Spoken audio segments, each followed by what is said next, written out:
ওখানে যে বাংলার মহল যেটা চলছে, অরাজকতা চলছে, বিশেষ করে প্রশাসনিক দিক দিয়ে, সেগুলো যেমন যাতে আমরা সঠিকভাবে চলতে পারি এবং বিশেষ করে ফেয়ার ভোটার লিস্ট তৈরি হোক। কে বাদ গেল, কে গেল না, এটা বড় কথা নয়। ভোটার লিস্টটা সঠিক তৈরি হওয়া দরকার রয়েছে এবং ওখানে যে সাংসদের উপর যে অন্যায় আক্রমণ হয়েছে তা নিয়েও জনমত তৈরির জন্য আমাদের সচেষ্ট থাকা। আর ইলেকশন জেতার জন্য কি স্পেশাল বার্তা ছিল প্রধানমন্ত্রীর? এমনি নিজের নিজের ক্ষেত্রের কাজ করা, মানুষের সঙ্গে থাকা, এটাই। আজ গাজলের সভা থেকে বিজেপিকে আক্রমণ করে মুখ্যমন্ত্রী মমতা বন্দ্যোপাধ্যায় বলেন, কোনো ধর্মস্থানে হাত দিতে দেব না। ওয়াকফ আইন কেন্দ্র করেছে, আমরা করিনি। ধর্ম নিয়ে আমি রাজনীতি করি না। মাজার থানে হাত দিতে দেব না। বিজেপির কাছে হিন্দুত্ব শিখব না, বললেন মুখ্যমন্ত্রী মমতা বন্দ্যোপাধ্যায়।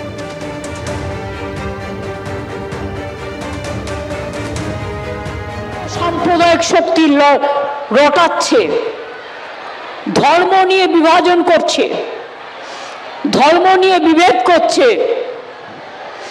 তাদের উদ্দেশ্যে বলি, ওয়াকফ প্রপার্টি সেন্ট্রাল গভর্নমেন্ট আইন করেছে বিজেপি, আমরা করিনি। পরিষ্কার জেনে রাখুন, আমরা বিধানসভায় এর বিরুদ্ধে প্রস্তাব নিয়ে বারণ করেছি। আমরা সুপ্রিম কোর্টে কেস করেছি, রাজ্য সরকার কেসও চলছে। তাছাড়াও আমরা যতদিন আছি আমি এসব জায়গায় কাউকে হাত দিতে দেব না।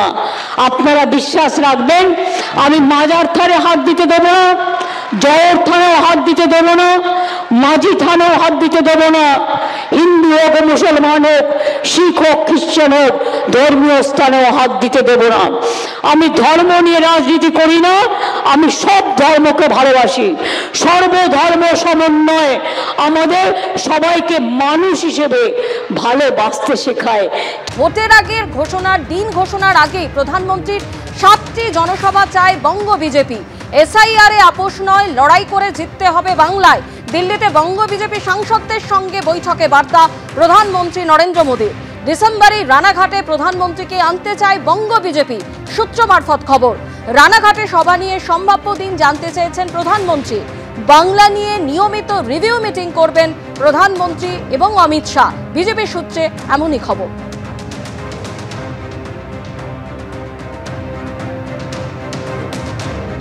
একদিকে দিল্লিতে বঙ্গ বিজেপির সাংসদদের সঙ্গে বৈঠক করলেন প্রধানমন্ত্রী নরেন্দ্র মোদী এবং সেখান থেকে তিনি বার্তা দিয়েছেন যে লড়াই করে জিততে হবে বাংলা।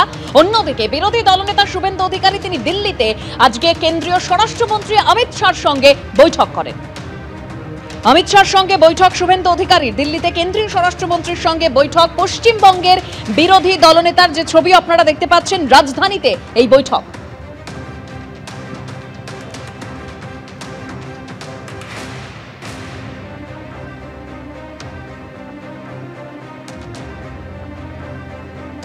একদিকে প্রধানমন্ত্রী নরেন্দ্র মোদী তিনি বার্তা দিচ্ছেন যে এসআইআর এর সঙ্গে কোনো আপোষ করা চলবে না, লড়াই করে জিততে হবে।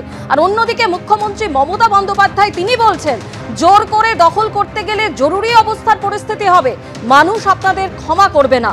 কেন্দ্রকে ফের হুঁশিয়ারি দিলেন মুখ্যমন্ত্রী। সারা ভারতবর্ষ দখল করে লজ্জা হয় না, দখল করো গণতান্ত্রিকভাবে, গণতান্ত্রিক অধিকারের মাধ্যমে।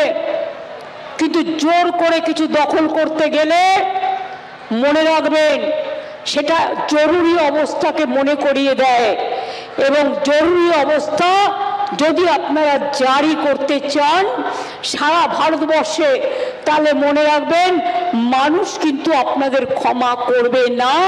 আজকে ক্ষমতায় আছেন, কাল দিল্লিতে ক্ষমতায় থাকবেন না, পরিষ্কার বলছি।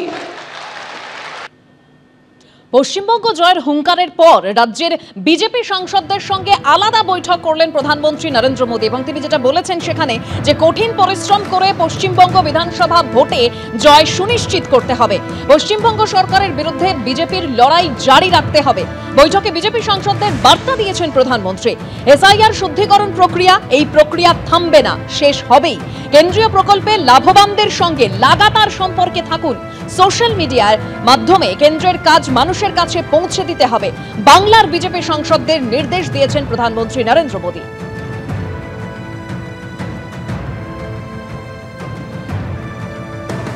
একদিকে যখন কেন্দ্রের তরফে এই বার্তা দেওয়া হচ্ছে যে এসআইআর নিয়ে কোনো আপোষ নয়, তখন মুখ্যমন্ত্রী মমতা বন্দ্যোপাধ্যায় তিনি বলছেন এসআইআর নিয়ে ভয় পাবেন না, ফেব্রুয়ারি মাসে ভোট ঘোষণা হবে।